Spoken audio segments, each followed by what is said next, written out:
बिस्मिल्लाहिर्रहमानिर्रहीम। আমি নওরিন সুলতানা আখন্দ শেখদ্বীপ আব্দুল্লাহ মোল্লা school and কলেজের পক্ষ হতে আজকের অনলাইন ক্লাসটিতে দশম শ্রেণীর সকল শিক্ষার্থীদের স্বাগত জানাচ্ছি।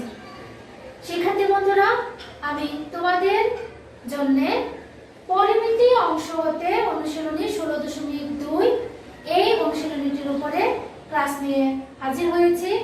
তো তোমরা প্রত্যেকে তৈরি হয়ে যাও ক্লাসটি করার জন্য। ইতিমধ্যে আমরা 16.2 এর উপরে ক্লাস করেছি। তো আজকে আমরা আরো একটি ক্লাস করতে যাচ্ছি এই অনুশীলনীটির উপরে। আমরা যেন প্রত্যেকে মনোযোগী হই। শিক্ষার্থী বন্ধুরা, তোমাদেরকে খেয়াল রাখতে হবে এই অনুশীলনী হতে আমি তোমাদেরকে গত ক্লাসেই বলেছিলাম যে তোমাদের 2022 সনের এসএসসি পরীক্ষার্থীদের জন্য যে শর্ট সিলেবাসটি দেওয়া হয়েছে সেখানে আমাদের পরিমিতি অংশটি রয়েছে এবং পরিমিতি অংশে 16.2 যে প্রবলেমগুলো নিয়ে আছে সেই প্রবলেমগুলো থেকে অনেকগুলো থেকে খুব সুন্দর সুন্দর করে সৃজনশীল তৈরি করা যায়। তো আমরা যেন এই অধ্যায়টি যেন খুব ভালো করে সম্পন্ন করি। তো আজকে আমি তোমাদের জন্য এই অনুশীলনীর 5 নম্বর প্রবলেমটি উপস্থাপন করছি। তোমরা প্রত্যেকে খেয়াল করো। 5 নম্বরে কি বলা হয়েছে? একটি বর্গক্ষেত্রের পরিসীমা একটি আয়তক্ষেত্রের পরিসীমার সমান। আয়তক্ষেত্রটির দৈর্ঘ্য প্রস্থের 3 গুণ এবং ক্ষেত্রফল 768 বর্গ মিটার। প্রতিটি 40 সেন্টিমিটার বর্গাকার পাথর দিয়ে বর্গক্ষেত্রটি বাঁধতে মোট কতটি পাথর লাগবে? শিক্ষার্থী বন্ধুরা, এই প্রশ্নটি হতেও কিন্তু সৃজনশীল তৈরি করা যায়। স্টেপ বাই স্টেপ যদি আমরা খুব ভালো করে বুঝি তাহলে সৃজনশীল যদি আসে বা থাকে তাহলে আমরা খুব সুন্দরভাবে এটিকে আমরা অ্যানসার করতে সক্ষম হব। তো খেয়াল করো স্টুডেন্টস, তো আমরা এটি কেমন করে সমাধান করতে পারি? আগে প্রশ্নটি বুঝি আরো। একটি বর্গক্ষেত্রের পরিসীমা একটি আয়তক্ষেত্রের পরিসীমার সমান। এখানে একটি বর্গক্ষেত্রের কথা উল্লেখ করা হয়েছে, তার পরিসীমার কথা উল্লেখ করা হয়েছে, কিন্তু বলা হয়েছে কি যে এই বর্গক্ষেত্রটির পরিসীমাটি কি একটি আয়তক্ষেত্রের সমান। তো কোন আয়তক্ষেত্রটির সমান? একটা আয়তক্ষেত্রের পরিসীমার সমান। তাহলে বর্গক্ষেত্রের পরিসীমাটি আরেকটি আয়তক্ষেত্রের পরিসীমার সমান। তাহলে কোন আয়তক্ষেত্রটির সমান? তাহলে সেই আয়তক্ষেত্রের কথা এখানে বলা হয়েছে। বলা হয়েছে কি যে আয়তক্ষেত্রটির দৈর্ঘ্য প্রস্থের 3 গুণ। খেয়াল করো শিক্ষার্থী বন্ধুরা, বলা হয়েছে আয়তক্ষেত্রটির দৈর্ঘ্য প্রস্থের 3 গুণ এবং ক্ষেত্রফল 768 অর্থাৎ 768 বর্গ মিটার। তাহলে আমরা দেখতে পেলাম যে যদি আমাকে বর্গক্ষেত্রের পরিসীমা বের করতে হয় তাহলে আয়তক্ষেত্রটির পরিসীমা নির্ণয় করে নিতে হবে। আর আয়তক্ষেত্রটির পরিসীমা নির্ণয় করতে হলে আয়তক্ষেত্রের দৈর্ঘ্য এবং প্রস্থের মানটি আমাকে আগে জেনে নিতে হবে। কিন্তু আমাদের প্রশ্নে আয়তক্ষেত্রটির দৈর্ঘ্য এবং প্রস্থ সরাসরি দেওয়া নাই, শুধুমাত্র বলা হয়েছে কি দৈর্ঘ্যটি প্রস্থের 3 গুণ। এই একটি ইনফরমেশন আমাদেরকে দেওয়া হয়েছে। তাহলে আমরা কি করব? যদি দৈর্ঘ্য বের করতে চাই তাহলে আমাকে প্রস্থ আগে ধরে নিতে হবে। আর আরেকটি ক্লু এখানে দেওয়া আছে যে আয়তক্ষেত্রটির ক্ষেত্রফলের মানটি দেওয়া আছে। তাহলে আমরা দেখি এই মানগুলো নিয়ে আমরা কেমন করে সলভ করতে পারি। তাহলে যেহেতু আমাদেরকে আয়তক্ষেত্রের প্রস্থ ধরে নিতে হবে, তার আলোকে আমরা দৈর্ঘ্য বিবেচনা করব। তাহলে আমরা এভাবে স্টার্ট করতে পারি যে ধরি আয়ত ক্ষেত্রের আগে প্রস্থটি আমাদেরকে বিবেচনা করতে হবে।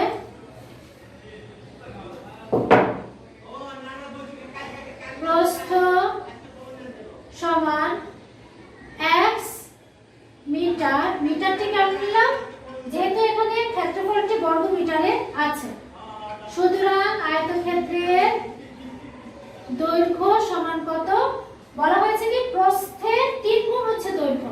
তাহলে এই প্রস্থটিকে যা ধরলাম তার সাথে যদি আমরা 3 গুণ করে দেই তাহলে আয়তক্ষেত্রের দৈর্ঘ্যের মানটি বেড়ে যাবে। তারপর যেহেতু আমাদের আয়তক্ষেত্রের ক্ষেত্রফল দেওয়া আছে 768, তাহলে আমরা এই x এর আলোকে দৈর্ঘ্য প্রস্থ দিয়ে আমরা আয়তক্ষেত্রটির ক্ষেত্রফলটি আমরা আগে উল্লেখ করে নিচ্ছি। সুতরাং আয়তক্ষেত্রের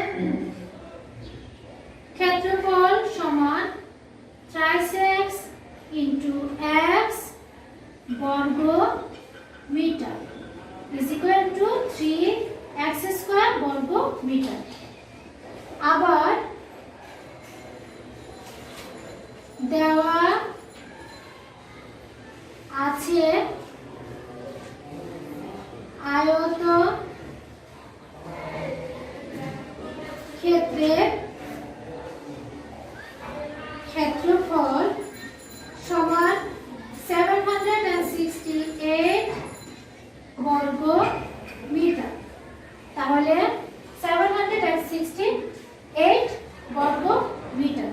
তাহলে শর্ত মতে এটি আয়তক্ষেত্রের ক্ষেত্রফল আমরা এক চলনের মাধ্যমে বের করেছি, আর এই ক্ষেত্রফলটির মান আমাদেরকে দিয়ে দেওয়া হয়েছে। তাহলে দুটিকেই কিন্তু আমরা ইকুয়াল করে দেখাতে পারি। তাহলে 3x square is equal to 768 বা x square is equal to 768 divided by 3 বা x square is equal to 768 কে যদি আমরা 3 দিয়ে ভাগ করি তাহলে মানটি আমরা কত পাবো? তাহলে শিক্ষার্থী বন্ধুরা, তো আমরা যদি ভাগ করে দেই তাহলে 256 পাচ্ছি, এটিকে ভাগ করলে পরে বা x এর মানটি বের করতে চাচ্ছি, তাহলে এখানে বর্গমূল চলে আসবে 256। সুতরাং x ইজ ইকুয়াল টু 256 কে বর্গমূল কত হবে? 16 হবে। তাহলে দেখো শিক্ষার্থী বন্ধুরা, আমরা x ধরেছিলাম কি আয়তক্ষেত্রটির প্রস্থ, তাহলে আমরা বলে নিতে পারি আয়ত, সুতরাং আয়ত ক্ষেত্রের প্রস্থ সমান কত? 16 মিটার। সুতরাং আয়তক্ষেত্রের দৈর্ঘ্য সমান কত? 3 ইন্টু 16 মিটার। 316 কত? আমরা জানি কি 316 হচ্ছে 48, অর্থাৎ 16 ইন্টু 3 কত? 48। Clear students? আচ্ছা দেখো, আয়তক্ষেত্রের পরিসীমাটি নির্ণয়ের জন্য আমি বলেছি কি আয়তক্ষেত্রের দৈর্ঘ্য এবং প্রস্থ লাগবে। তো আমরা আয়তক্ষেত্রটির দৈর্ঘ্য এবং প্রস্থ কিন্তু পেয়ে গিয়েছি। তো এখান থেকে আমরা আয়তক্ষেত্রটির পরিসীমার মানটি বলতে পারি। তাহলে সুতরাং আয়ত ক্ষেত্রের পরিসীমা ইজ ইকুয়াল টু 2 গুণন 48 plus 16 metre is equal to 2 into 64 metre. তাহলে আমরা যদি এটিকে আবার গুণ করে দিই 2 দ্বারা, 4 দুগুণে 8, 6 দুগুণে কত? 12, অর্থাৎ আয়তক্ষেত্রটির পরিসীমার মানটি আমরা কত পেলাম? 128 মিটার। তাই না স্টুডেন্টস? আচ্ছা তাহলে আমরা আবারও প্রশ্নের দিকে তাকাচ্ছি। বলা হয়েছিল কি একটি বর্গক্ষেত্রের পরিসীমা একটা আয়তক্ষেত্রের পরিসীমার সমান। তাহলে আমরা ক্যালকুলেশনের মাধ্যমে আয়তক্ষেত্রটির পরিসীমা কত পেলাম? 128 মিটার পেলাম। তাহলে শর্ত মতে বর্গক্ষেত্রের পরিসীমা, তাহলে আয়তক্ষেত্রের পরিসীমা আমরা একই রকম বলতে পারি না শর্ত মতে। তাহলে সুতরাং শর্ত মতে আমরা বলে নিচ্ছি, তাহলে শর্ত মতে বর্গক্ষেত্রের পরিসীমা সমান কত? 128 মিটার। Clear students? তাহলে এই পর্যন্ত আমরা করে নিলাম। এবার দেখো খেয়াল করে বর্গক্ষেত্রের পরিসীমার মানটি আমরা পেয়ে গিয়েছি। তো প্রশ্নটা আমরা আবার দেখাচ্ছি। বলা হয়েছে কি যে তার পরবর্তী অংশে প্রতিটি 40 সেন্টিমিটার বর্গাকার পাথর দিয়ে বর্গক্ষেত্রটি বাঁধতে মোট কতটি পাথর লাগবে? তাহলে বর্গক্ষেত্রটি বাঁধার জন্য যে এরিয়াটুকু প্রয়োজন, তাহলে সেই এরিয়াটি বের করতে হবে বর্গক্ষেত্রের ক্ষেত্রফলের মাধ্যমে। আর বর্গক্ষেত্রের ক্ষেত্রফল আমরা কেমন করে পাবো? বর্গক্ষেত্রের এক বাহুর মানটি আমাকে জেনে নিতে হবে প্রথমে। আর এক বাহুর মানটি তো আমাদের দেওয়া নাই, তো কার মাধ্যমে পাবো? এই যে পরিসীমাটি আছে, আমরা জানি কি বর্গক্ষেত্রের 4টি বাহুর সমান। তাহলে সেই পরিসীমাটাকে যদি আমি 4 দ্বারা ভাগ করে দিই, যে মানটি পাবো সেটাই কিন্তু বর্গক্ষেত্রের এক বাহু। তাহলে বর্গক্ষেত্রের এক বাহু যদি পেয়ে যাই তাহলে আমরা তাকে বর্গ করলেই বর্গক্ষেত্রের ক্ষেত্রফলটি পেয়ে যাব। তাহলে আমরা এভাবে আগাচ্ছি। খেয়াল বর্গক্ষেত্রের এক বাহু। তাহলে সুতরাং বর্গক্ষেত্রের এক বাহু সমান কত? 128 ভাগ 4 মিটার। যদি আমরা 128 কে ভাগ করি 128 ভাগ কত divided by 4 is equal to কত পেলাম আমরা? 32 মিটার। 32 মিটার। তাহলে সুতরাং বর্গক্ষেত্রের এক বাহু পেয়ে গিয়েছো। তাহলে বর্গক্ষেত্রের ক্ষেত্রফলটিও খুব সুন্দর করে বের করতে পারবে, তাই না স্টুডেন্টস? তাহলে বর্গক্ষেত্রের ক্ষেত্রফল is equal to 32 whole square বর্গ মিটার। তাহলে 32 whole square is equal to কত আসছে?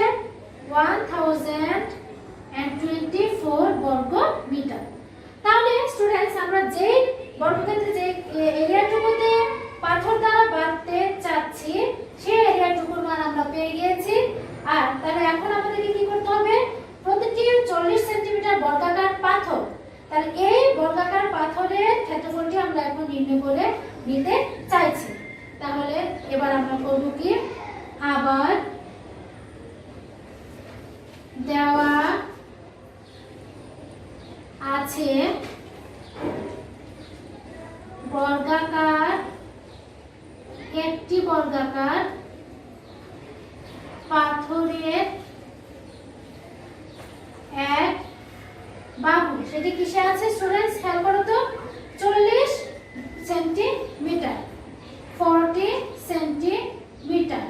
তাহলে আমাদের এই পর্যন্ত যেহেতু আমরা মিটারে করেছি, তাহলে এই সেন্টিমিটারটিকে আমরা মিটারে কনভার্ট করে নিচ্ছি।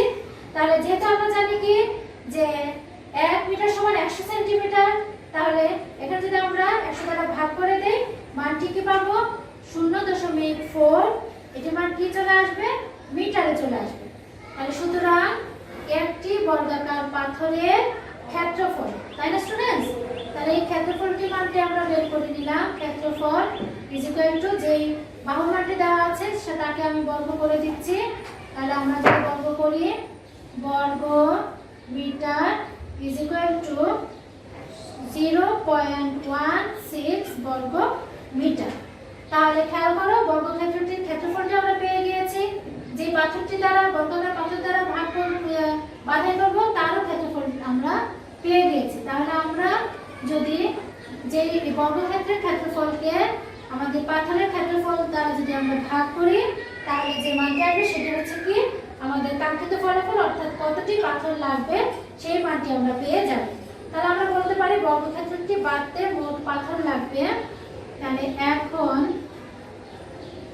আমাদের কিভাবে আসছে যে বর্গক্ষেত্রটি বাঁধতে, বর্গক্ষেত্রটি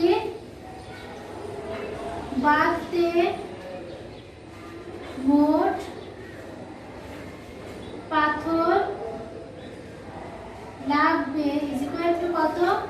1024 ডিভাইডেড বাই 0.16, যেহেতু সংখ্যা আমরা টি দিলাম। আচ্ছা, 1024 divided by 0.16 is equal to কত?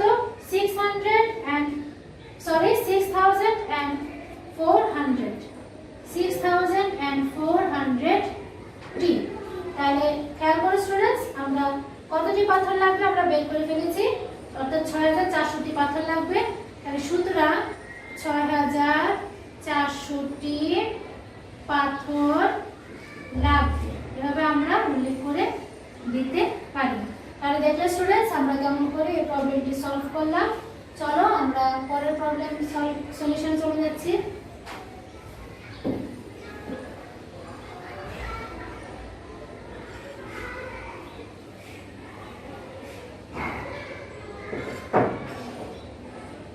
পরে আমি তোমাদের জন্য 8 নম্বরের প্রবলেমটি উপস্থাপন করছি, তোমরা খেয়াল করো। 8 নম্বরে কি বলা হয়েছে? একটি সামান্তরিকের ক্ষেত্রফল একটি বর্গক্ষেত্রের ক্ষেত্রফলের সমান। তো সামান্তরিকের ভূমি 125 মিটার এবং উচ্চতা 5 মিটার হলে বর্গক্ষেত্রের কর্ণের দৈর্ঘ্য নির্ণয় করো। তাহলে কি করা যাচ্ছে স্টুডেন্টস? খেয়াল করো তো, এটি হচ্ছে একটি সামান্তরিক। সামান্তরিকের বিপরীত বাহুগুলো পরস্পর সমান এবং সমান্তরাল। আর বর্গক্ষেত্রের চারটি বাহু কিন্তু সমান, সেটি আমরা জানি, তাই না স্টুডেন্টস? তাহলে এখান থেকে সামান্তরিকের কি বলা হয়েছে আমাদের প্রশ্নে, সামান্তরিকের ভূমির মানটি দেওয়া আছে এবং উচ্চতার মানটি দেওয়া আছে। তাহলে এখান থেকে যদি আমরা সামান্তরিকের ক্ষেত্রফলের মানটি বার করে নিতে পারি, তাহলে আমরা এভাবে করতে পারি, দেওয়া আছে সামান্তরিকের ভূমি সমান কত দেওয়া আছে স্টুডেন্টস, খেয়াল করো। তার আগে আমরা যদি এই সামান্তরিক এবং বর্গক্ষেত্রটিকে যদি আমরা একটু মেনশন করে নিতে পারি যে A B C D P Q R S, তাহলে আমরা এভাবে উল্লেখ করে দিতে পারি, ধরি যে আমি আর লিখছি না, তোমরা এভাবে লিখে নিও যে ধরি এ বি সি ডি একটি সামান্তরিক এবং পি কিউ আর এস একটি বর্গক্ষেত্র। তাহলে সামান্তরিকের ভূমিটিকে আমরা কি দ্বারা প্রকাশ করলাম, সিডি, মানে সিডি ইজ ইকুয়াল টু ভূমির মানটি কত দেওয়া আছে স্টুডেন্টস, 125 মিটার, এবং সামান্তরিকের উচ্চতা মানটি দেওয়া আছে। তাহলে এখান থেকে এইটুকু, এটি হচ্ছে উচ্চতা, এটিকে যদি আমরা এল বলি, তাহলে সুতরাং সামান্তরিকের উচ্চতা সমান কত, এ এল ইজ ইকুয়াল টু উচ্চতা মানটি কত দেওয়া আছে, 5 মিটার। তাহলে 5 মিটার। তাহলে সুতরাং সামান্তরিকের ভূমি পেয়েছো, সামান্তরিকের উচ্চতা পেয়েছো, সেখান থেকে সামান্তরিকের ক্ষেত্রফলটি বের করে নিতে পারবে। তো সামান্তরিকের ক্ষেত্রফল নির্ণয়ের সূত্রটি কি, ভূমি গুণন উচ্চতা, তাই না স্টুডেন্টস? তাহলে আমরা তাই করে দিচ্ছি। তাহলে সুতরাং এ বি সি ডি সামান্তরিকের ক্ষেত্রফল সমান কত, 125 ইনটু 5 বর্গ মিটার। তাহলে ইজ ইকুয়াল টু, এখান থেকে আমরা 125 কে যদি 5 দ্বারা গুণ করি তাহলে আমরা কত পাবো, 625 বর্গ মিটার আমরা পেলাম। তারপরে স্টুডেন্টস আমরা এই সামান্তরিকের ক্ষেত্রফলটি মানটি আমরা বের করে নিয়েছি। আমাদের প্রশ্নে কি বলা হয়েছে, সামান্তরিকের ক্ষেত্রফল একটি বর্গক্ষেত্রের সমান। তাহলে আমরা এই যে বর্গক্ষেত্রের ক্ষেত্রফলটি পেয়েছি সেটিতেই সামান্তরিক ক্ষেত্রফলটি না, তাহলে শর্ত মতে পি কিউ আর এস বর্গ ক্ষেত্রটির ক্ষেত্রফল সমান কত, 625 বর্গ মিটার, সেটা আমরা উল্লেখ করে দিলাম এখানে। আচ্ছা, তাহলে সামান্তরিকের ক্ষেত্রফল পেয়েছি, তার জন্য শর্ত সাপেক্ষে আমি বর্গক্ষেত্রের ক্ষেত্রফলটি পেয়েছি। এবার খেয়াল করো স্টুডেন্টস, তো বর্গক্ষেত্রের এই ধারণা থেকে আমাকে বর্গক্ষেত্রের কর্ণের দৈর্ঘ্যটি নির্ণয় করতে হবে, অর্থাৎ এই মানটিকে নির্ণয় করে নিতে হবে। তাহলে এই মানটিকে নির্ণয় করার জন্য আমার বর্গক্ষেত্রটির এক বাহুর মানটি নির্ণয় করে নিতে হচ্ছে। তাহলে সুতরাং পি কিউ আর এস বর্গক্ষেত্রটির এক বাহু সমান কত, এই ক্ষেত্রফলকে যদি আমি, ক্ষেত্রফল তো এখানে পেলাম আমরা, ক্ষেত্রফলকে যদি আমরা বর্গমূল করে দিই তাহলে বর্গক্ষেত্রটির এক বাহুর মানটি পেয়ে যাব √625, যেহেতু এক বাহু এককটি হবে কিসে, মিটারে। এখন 625 কে যদি আমরা বর্গমূল করি তার মানটি আমরা কত পাবো, 25 মিটার। Clear students? এইটুকু আমরা করলাম। এবার দেখো আমাদের যে চিত্রের দিকে আমরা তাকাচ্ছি, পি কিউ আর এস একটি বর্গক্ষেত্র। তাহলে এখান থেকে পি কিউ আর এস এই ত্রিভুজটির কথা যদি আমরা চিন্তা করি, তাহলে বর্গক্ষেত্রের এক বাহুর মান কত পেয়েছে, 25, এটির মান 25। তাহলে এটি একটি কি, যেহেতু বর্গক্ষেত্রের প্রত্যেকটি কোণ সমান, তাহলে এখানে 90 ডিগ্রি। তাহলে এই ত্রিভুজটিতে আমরা পিথাগোরাসের সূত্রটি অ্যাপ্লাই করতে পারি না স্টুডেন্টস? তাহলে যদি করি তাহলে আমরা কি জানি, অতিভুজ স্কয়ার ইজ ইকুয়াল টু লম্ব স্কয়ার প্লাস ভূমি স্কয়ার। এখানে এই ক্যালকুলেশনের মাধ্যমে কিন্তু আমরা কর্ণ অর্থাৎ এই চিত্রের আলোকে কিউএস এর মানটি কিন্তু আমরা বের করে নিতে পারছি। Clear students? তাহলে আমরা এখানে তাই করে নিব, তাই আমরা করছি, একটু খেয়াল করো স্টুডেন্টস। তাহলে এখন আমরা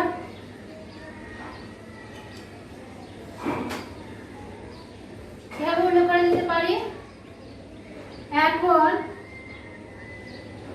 ত্রিভুজ কিউ আর এস এ Q S square is equal to Q R square plus S R square বা Q S square is equal to Q R এর মান কত 25 হোল স্কয়ার প্লাস এটির মান কত 25 হোল স্কয়ার। তাহলে এখান থেকে আমরা ক্যালকুলেশনের মাধ্যমে আমরা কি করতে পারি স্টুডেন্টস, খেয়াল করো তো এখানে কয়টি 25 হোল স্কয়ার, দুইটি না? তাহলে আমরা বা Q S square is equal to 2 25 whole square এভাবে আমরা বসিয়ে দিতে পারছি। আচ্ছা, তো এখন যদি আমরা কিউএস এর মানটি তো নির্ণয় করতে চাইছি, তাহলে কিউএস এর মানটি নির্ণয় করতে হলে এখানে যে বর্গটি রয়েছে সেটি সাইড পরিবর্তন করে বর্গমূল হয়ে যাবে 2 25 হোল স্কয়ার। তাহলে কত হবে 25 √2, 25 √2 এর পাশে চলে আসছে। তাহলে এটাকে যদি আমরা ক্যালকুলেশন করি 25 √2 ইজ ইকুয়াল টু কত হলো 35.35 মিটার। তাহলে এখানে কিউএস হচ্ছে পি কিউ আর এস বর্গ ক্ষেত্রটির কর্ণ। তাহলে সুতরাং আমাদের কাছে বলা হয়েছে যে কর্ণের দৈর্ঘ্য কত, তাহলে সুতরাং বর্গ ক্ষেত্রটির কর্ণের দৈর্ঘ্য সমান কত স্টুডেন্টস 35.35 মিটার। তাহলে এ পর্যন্ত আমরা পড়লাম।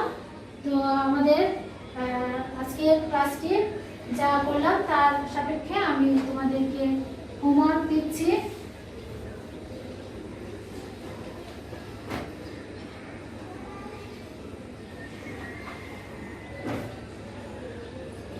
তোমরা তোমাদের অনুশীলনের 5 থেকে 8 পর্যন্ত এই প্রবলেমগুলো তোমরা বাসায় অনুশীলন করবে। তো আমি কিন্তু বারবার বলছি যে অনুশীলনের প্রায় প্রত্যেকটি প্রবলেম তোমরা খুব ভালো করে অনুশীলন করো। বেশ কয়েকটি থেকে আমাদের প্রায় সময় সৃজনশীল থেকে থাকে, তাহলে আমরা যেন খুব ভালো করে তৈরি হতে পারি। আজকের ক্লাসটি করার জন্য প্রত্যেককে ধন্যবাদ জানাচ্ছি। আজকের ক্লাসটি আমি এখানেই শেষ করছি। ভালো থেকো, আল্লাহ হাফেজ।